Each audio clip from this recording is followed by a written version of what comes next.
তুমি কি নিয়ে খেলা করছো? লেবু নিয়ে? তুমি লেবু খাবে? দাও, আমাকে দাও, আমি জুস বানিয়ে আনছি। ঠিক আছে, তুমি একটু ওয়েট করো। তুমি খাবে জুস? এ নাও,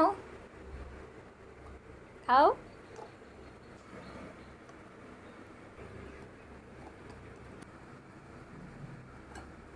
নেই?